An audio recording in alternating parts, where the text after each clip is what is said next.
Today in Hong Kong, brace yourself for a weather surprise that's breaking records.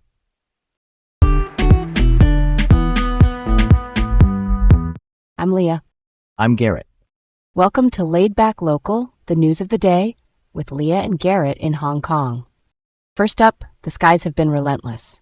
In just the first 20 days of July, Hong Kong recorded 474.7 millimeters of rain, about 23% higher than the typical July average of 385.8 millimeters. Yeah, and the Hong Kong Observatory, which is our city's official weather service, has issued 48 rainstorm warnings since June.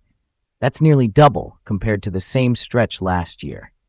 For context, those warnings run on a three-tier system, from lower to highest, to flag how severe the downpours might get. June alone brought 600.5 millimeters, which is 22% above normal. Meteorologists are clear on the driver here. They point to global warming. In plain terms, a warmer world is pushing more extreme weather, and they're warning we'll see this kind of volatility more often. And to top it off, a tropical cyclone is expected over the weekend. A tropical cyclone is basically a strong, rotating storm system over warm seas that brings heavy rain and gusty winds. So, more soaking showers ahead. Why does it feel like it's all piling on at once? Why so many warnings now? Meteorologists say the pattern fits the climate change signal. Warmer air can hold more moisture. More moisture means when storms form, they can dump a lot more water, faster. So when conditions line up, we get these intense bursts that overwhelm us. Public safety-wise, nearly doubling rainstorm warnings means more pressure on drains, hillsides, and transport. Nothing abstract there, that's real-world planning. And when warnings go out, it's worth pausing plans and checking routes, even if it's just a quick grocery run. Totally.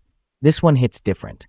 Addressing climate change is urgent. At a city level, that means storm-ready infrastructure, and at a personal level, it means being weather-aware and responding to the warnings. All right, let's roll on. Next up, a case that's tough to hear. Ho Huen, a 79-year-old internet personality known as Mr. Ho, has been sentenced to 2 months in prison for stabbing his wife, Ye Shuding. The attack happened in May 2025 as she was leaving their shared flat. Their relationship started as a whirlwind romance in 2024 and even featured in a primetime TV program, and it drew attention for how it intersected with public housing eligibility. In court, Mr. Ho pleaded guilty to wounding with intent. He remains in hospital due to undisclosed medical conditions. Real talk, a 2-month sentence for a stabbing sounds incredibly short. I get that every case has legal specifics, but the violent nature here raises hard questions about proportionality. Basically, whether the punishment fits the gravity of the harm. And the broader issue is domestic violence. When media romanticizes couples, it can paint over red flags. By romanticize, I mean showing an idealized version of a relationship that ignores warning signs. We need coverage that highlights safety and consent, not just novelty and ratings. Why do you think the sentence landed there, short as it is? We do not have the full sentencing rationale here, and we will not speculate. The takeaway we can stand on is this. Domestic violence is serious harm, and a brief sentence feels out of step to many people. Survivors deserve safety and accountability that's real, not symbolic. Okay, moving on. Next up, a tragedy abroad. In Hokkaido, Japan, a 53-year-old Hong Kong woman has died in a head-on crash on National Route 38 in Furano. 5 others were injured. The accident involved a rental car carrying a Hong Kong family of 4 colliding with another vehicle in July 2026. Local police in Hokkaido are investigating the cause. The Hong Kong Immigration Department, which supports residents overseas in emergencies, is coordinating with authorities to help the victims. And this is the second traffic incident involving Hong Kong residents in that area within a week. For travelers, this underlines the basics. Check local road rules. Plan rest if you are driving after long flights, and keep emergency contacts and insurance details handy. None of that fixes heartbreak, but it can reduce risk. My heart goes out to the family. From a community relations angle, when multiple incidents happen in the same region, even by coincidence, it gets attention on both sides.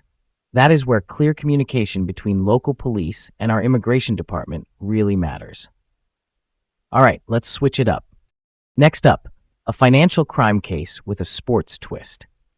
Chiu Man-tu, a former Hong Kong fencer and professional athlete until 2024, has been sentenced to 3 years and 4 months in prison for laundering about 10.6 million Hong Kong dollars in August 2021. Money laundering is the process of moving illegal money through bank accounts to make it look legitimate. Chiu opened 5 so-called mule accounts. A mule account is an account used by someone on behalf of criminals to transfer funds. He expected to earn 1% of their revenue, but ended up making about 4,000 Hong Kong dollars from the activity. Deputy District Judge Peter Yu Chun Chung, the judge overseeing the case, emphasized that the fraudsters could not have succeeded without Chiu providing those accounts. Bottom line, facilitation matters as much as the front-end scam when courts look at responsibility. Here is the contradiction that jumps out. Over 10 million Hong Kong dollars flowed through, and he got about 4,000 Hong Kong dollars. That is a tiny payout for massive risk, real victims, and now a long sentence. It is a reminder, quick cash pitches can be traps that cost far more than they pay. We need stronger deterrence for sure, but also more awareness. If someone asks you to open accounts for them or park money for a fee, that is a blaring red flag. Even if it sounds routine, it is not. All right, here we go. Next one. Last up, a sweeping police operation against illegal gambling tied to the World Cup, the global football tournament. Hong Kong police arrested 991 people in June and July, raiding 249 premises and uncovering betting records worth 365 million Hong Kong dollars.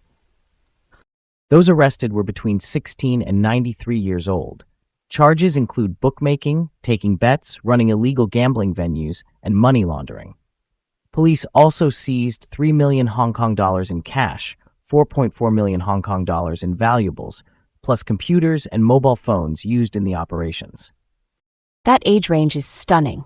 It shows how broad the pull of illegal gambling can be, from teens to seniors.